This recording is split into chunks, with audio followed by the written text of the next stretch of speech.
Question of the day. How do you set limits in your home? Let me know in the comments section. So in this video, we're going to talk about how to set limits effectively. Stay tuned.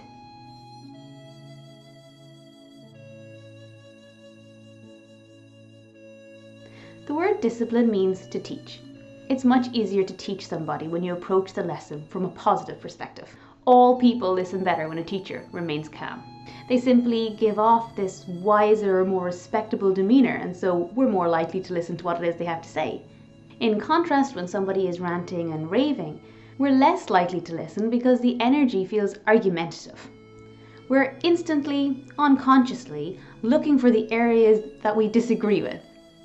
So how can we set limits effectively, considering no models no, and the more times we say no to our children, the more likely it is that we're going to hear no in return. So let's consider our desired behavior list. We want our children to be more cooperative. We want our children to listen to us more. We want them to be more positive and to be more agreeable. We want to hear more yes. So we need to model yes, right? This is a conditional yes. So remember, this is not giving in. This is not letting our children away with murder. This is not being unclear in our messaging. This is still setting the exact same boundaries as we would with a no, just using a positive language. Trust me, in every no, there is a hidden yes, and it's our job as parents to find it. So how can we apply this method? Let me give you some examples. Yes, at another time. Can I have more cookies? Yes, you can have more cookies tomorrow. Yes, in another place. Can we bounce on the bed? Yes, you can bounce outside on the trampoline. Yes, in their imagination.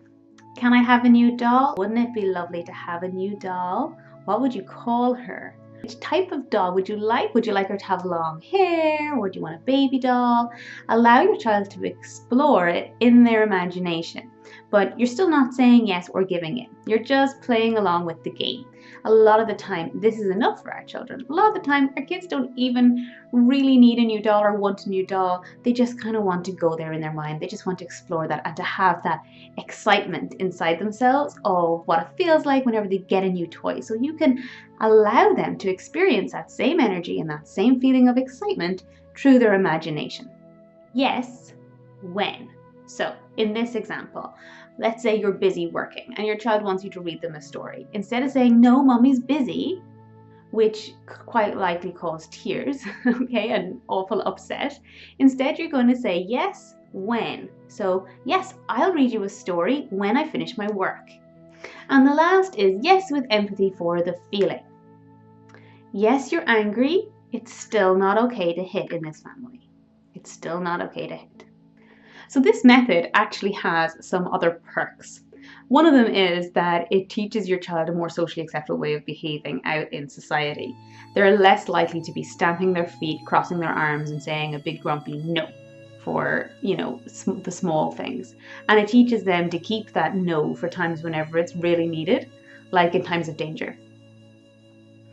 Also, no packs a much more powerful punch whenever it's really used sparingly. If you reserve the word no for times of danger, if you don't want your child to touch a hot stove or, you need to get in there quick and you need an immediate reaction, if your child is not used to constantly hearing you say no for all the little small things, it's more likely that whenever you say, with the sound of alert in your voice, no, that their little ears are going to prick up and they're going to listen much more intently to you, and quite likely they'll even freeze and you'll manage to keep them out of danger's way.